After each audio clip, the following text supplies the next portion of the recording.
ನಮಸ್ಕಾರ, ನಾನು ಮಂಜುನಾಥ್ ಕಾಮತ್. ನಾನೀಗ ಬಜಗೋಳಿ ಸಮೀಪದ ಸುಮ್ಮ ಬಂಡಸಾಲೆ ಅಹಿಂಸಾ ಎನಿಮಲ್ ಕೇರ್ ಟ್ರಸ್ಟ್ ಅಲ್ಲಿದ್ದೇನೆ. ಸೊ ವಿಶೇಷವಾದ ಜಾಗ ಮತ್ತು ವಿಶೇಷವಾದ ವ್ಯಕ್ತಿತ್ವ. ಸೊ ನಮ್ಗೆ ಯಾರಿಗೂ ಊಹಿಸ್ಲಿಕ್ಕೆ ಆಗದಂತಹ ಒಂದು ವಿಶೇಷವಾದಂತಹ ಸೇವೆಯನ್ನ ಮಾಡ್ತಾ ಇರುವವರು ವಿರಂಜಯ ಹೆಗ್ಡೆ ಅವರು. ನಮಸ್ಕಾರ ಸರ್. ನಮಸ್ತೆ. 16 ವರ್ಷದಿಂದ ಈ ಕೆಲಸ ಮಾಡ್ತಾ ಇದ್ದೀವಿ. ನಾಯಿಗಳಿದ್ದು ಈಗ ಕಳೆದ 3 ವರ್ಷಗಳಿಂದ ದನಗಳಿದ್ದು ಸಹ ಪ್ರಾರಂಭ ಮಾಡಿದ್ದೇವೆ. ಆಕ್ಸಿಡೆಂಟ್ ಆದ ದನಗಳನ್ನೆಲ್ಲ ಸಾಕೋದು. ಈಗ 110 ದನ ಈಗ ನಮ್ಮ ಗೋಶಾಲೆಯಲ್ಲಿ. ನಿಮ್ಮ ಗೋಶಾಲೆಯಲ್ಲಿ 110 ದನಗಳಿವೆ. ಸೊ ನಾಯಿಗಳು ಎಷ್ಟಿವೆ? ನಾಯಿಗಳನ್ನು ಈಗ 180, ಅಂದ್ರೆ 180 ನಾಯಿಗಳು.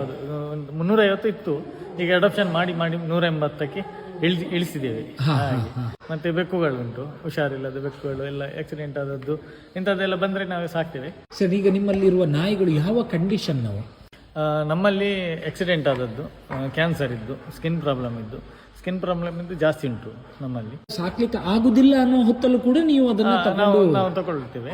ಕಂಡೀಷನ್ ಮೇಲೆ ತಗೊಳ್ತೇವೆ. ಅಂದ್ರೆ ಅದದ್ದು ಏನಾದ್ರು ಊಟದ್ದು ಖರ್ಚು, ಮತ್ತೆ ಅದಕ್ಕೆ ಇರ್ಲಿಕ್ಕೆ ಗೂಡು, ಅದರದೊಂದು ಖರ್ಚು ನಾವು ತಗೊಳ್ತೇವೆ. ನಮ್ಮ ಸಂಸ್ಥೆಯಲ್ಲಿ ಪ್ರತಿ ತಿಂಗಳು ನಾವು ಸಂತಾನಹರಣ ಚಿಕಿತ್ಸೆ ಮಾಡ್ತೇವೆ ಫ್ರೀಯಾಗಿ. ಮತ್ತೆ ಇದು ಆಂಟಿ ರ್ಯಾಬಿಸ್ ವ್ಯಾಕ್ಸಿನ್ ಕ್ಯಾಂಪು, ಮತ್ತೆ ಅಡಾಪ್ಷನ್ ಕ್ಯಾಂಪು ಇಂಥದ್ದು ಮಾಡ್ತಾ ಇರ್ತೇವೆ. ಸರ್, ಈಗ 180 ನಾಯಿಗಳೇ ಸರ್, ಇವುಗಳಿಗೆ ಊಟಕ್ಕೆ ಎಷ್ಟು ಆಗುತ್ತೆ, ಅಥವಾ ಒಂದು ದಿನದ ಊಟಕ್ಕೆ ಎಷ್ಟು ಅಕ್ಕಿ ಬೇಕು ಅಂತ, ಅಥವಾ ಏನನ್ನ ಕೊಡ್ತೀರಿ? ಅದು ಬೆಳಿಗ್ಗೆ ಮೊಸರನ್ನ, ಅಂದ್ರೆ ಕೊಚ್ಚಿಗೆ ಅಕ್ಕಿ ನಾವು ಯೂಸ್ ಮಾಡೋದು. ಯಾಕಂದ್ರೆ ಹೊಟ್ಟೆ ಸ್ವಲ್ಪ ತಣ್ಣಾಗಿರ್ತದೆ, ಮತ್ತೆ ನಾಯಿಗಳಿಗೆ ಪೌಷ್ಟಿಕಾಂಶ ಜಾಸ್ತಿ ಇದರಲ್ಲಿ ಇದೆ ಅಂತ ಬೆಳಿಗ್ಗೆ 40 kg ಅಕ್ಕಿ ಬೇಕು ಒಮ್ಮೆಗೆ.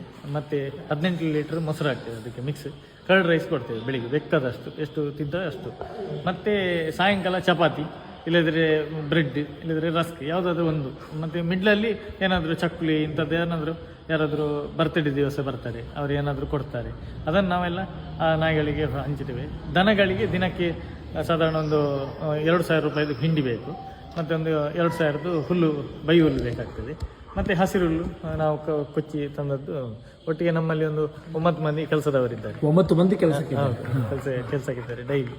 ಹಾಗೆ ಸರ್, ಈಗ ನಿಜ ಇದಕ್ಕೆಲ್ಲ ನೀವು ಆರ್ಥಿಕ ಏನ್ ಮಾಡ್ತಾ ಇದ್ದೀರಿ ಸರ್? ನಿಮ್ಗೆ ನಿಜಕ್ಕೂ ಅಂದ್ರೆ ಇನ್ನೊಂದು ನೋಡಿ ಆಶ್ಚರ್ಯ ಅಂದ್ರೆ, ಒಂದು ಇವರಿಗೆ ಆದಾಯದ ಮೂಲ ಏನು ಅಂತ ಹೇಳಿದ್ರೆ, ಇವರು ನಮ್ಮ ಶಟ್ಲ್ ಬ್ಯಾಡ್ಮಿಂಟನ್ ಕೋಚು, ಅದರಿಂದ ಬಂದ ಹಣವನ್ನು ಇದಕ್ಕೆ ಹಾಕೋದು. ಅದರದ್ದು ಸಾಕಾಗ್ತದ ಸರ್? ಇಲ್ಲ, ಅದು ಸಾಕಾಗೋದಿಲ್ಲ. ಅಂದ್ರೆ ಕೆಲವರು ನಮ್ದು ಡೋನರ್ ಎಲ್ಲ ಇದ್ದಾರೆ. ಅಂದ್ರೆ ಡೋನರ್ ಅಂದ್ರೆ ಪ್ರತಿ ತಿಂಗಳು ಇಷ್ಟ ಅಂತ ನಮ್ಮ ಸಂಸ್ಥೆಗೆ ಸೇವೆಯನ್ನು ನೋಡಿ ಕೆಲವರು ದುಡ್ಡು ಕೊಡ್ತಾರೆ. ಅದನ್ನು ನಾವು ಇದಕ್ಕೆ ಹಾಕ್ತಾ ಇದ್ದೇವೆ. ಅಂದರೆ ಸಾಕಾಗೋದಿಲ್ಲ, ಆದರೆ ಸಹ ಯಾರಾದರೂ ದೊಡ್ಡ ಪ್ರಮಾಣದಲ್ಲಿ ಒಂದು ಹೆಲ್ಪ್ ಮಾಡಿದರೆ ತುಂಬ ನಮಗೆ ಉಪಕಾರ ಆಗ್ತದೆ. ಈಗ ಕೂಡ ಇವರ ಈ ಒಂದು ಸಾಹಸಕ್ಕೆ ನಾವು ಅಕ್ಕಿಯನ್ನು ಕೂಡ ವಸ್ತು ರೂಪದಲ್ಲಿ ಅಕ್ಕಿಯನ್ನು ಕೊಡ್ಬೋದು, ಅಥವಾ ಹಣವನ್ನು ಕೊಟ್ಟರೆ ಖಂಡಿತವಾಗಿಯೂ ಕೂಡ ಅದು ಒಂದು ಅತ್ಯುತ್ತಮವಾದ. ನಮ್ಗಂತೂ ನಾಯಿಗಳನ್ನು ನೋಡಿದ ಕೂಡಲೇ ಅಯ್ಯೋ ಪಾಪ ಅಂತ ಅನ್ಸುತ್ತೆ, ಕರುಣೆ ಬರುತ್ತೆ. ನಾವು ಒಮ್ಮೆ ಬಿಸ್ಕಿಟ್ ಅನ್ನ ತಕೊಂಡು ಕೊಡ್ಬೋದು, ಆದರೆ ಇವರು ಹಾಗಲ್ಲ. ಸೊ ಇವರು ಆ ನಾಯಿಗಳಿಗೆ ಅಥವಾ ಆ ಪ್ರಾಣಿಗಳಿಗೆ, ಮೂಕ ಪ್ರಾಣಿಗಳಿಗೆ 365 ದಿನವೂ ಕೂಡ ಆರೈಕೆ ಮಾಡ್ತಾರೆ, ಆರೋಗ್ಯದ ಕಾಳಜಿ ವಹಿಸ್ತಾರೆ. ಜೊತೆಗೆ ಅವುಗಳಿಗೆ ಏನ್ ಬೇಕು ಎಲ್ಲವನ್ನ ನೋಡಿಕೊಂಡು, ಸೊ ಯಾರಾದ್ರೂ ಕೂಡ ಬಯಸಿದ್ರೆ ಅವರಿಗೆ ಈ ನಾಯಿಗಳನ್ನ ಕೊಡ್ತಾರಲ್ವ, ದತ್ತು ಪಡೆಯುವುದಾದ್ರೆ ಅವರಿಗೂ ಕೂಡ ನಾಯಿಯನ್ನ ಕೊಡ್ತಾರೆ. ಸೊ ನಿಜಕ್ಕೂ ಕೂಡ ಸರ್ ಅಮೋಘವಾದಂತಹ ಸೇವೆ, ನಮ್ಗೆಲ್ರಿಗೂ ಕೂಡ ಪ್ರೇರಣೆ. ಸೊ ನಿಮ್ಮ ಈ ಮೊಬೈಲ್ ನಂಬರ್ ಅನ್ನ ಕೊಟ್ರೆ ಆ ಗೂಗಲ್ ಪೇ ಅಥವಾ ಇದರ ಮೂಲಕ ಕೂಡ ನಿಮ್ಗೆ ಇದು ಮಾಡ್ಬೋದಲ್ವಾ ಸರ್? ಅಥವಾ ಇಲ್ಲಿ ನೇರವಾಗಿ ಇಲ್ಲಿ ಬಂದು ನೋಡಿ ಕೊಟ್ರೆ ಒಳ್ಳೇದು. ಅವ್ರು ನೋಡಿದ್ರೆ ಒಂದು ಸ್ಯಾಟಿಸ್ಫ್ಯಾಕ್ಷನ್ ಬರ್ತದೆ, ಹೇಗೆ ಉಂಟು ಇಲ್ಲಿ ಪ್ರಾಣಿಗಳ ಪ್ರಪಂಚ ಅಂತ. ಅದಕ್ಕೆ ಸಹಾಯ ಮಾಡಿದ್ರೆ ತುಂಬಾ ಉಪಕಾರ ಆಗ್ತದೆ. ಧನ್ಯವಾದ. ಸರಿ ಥ್ಯಾಂಕ್ ಯು.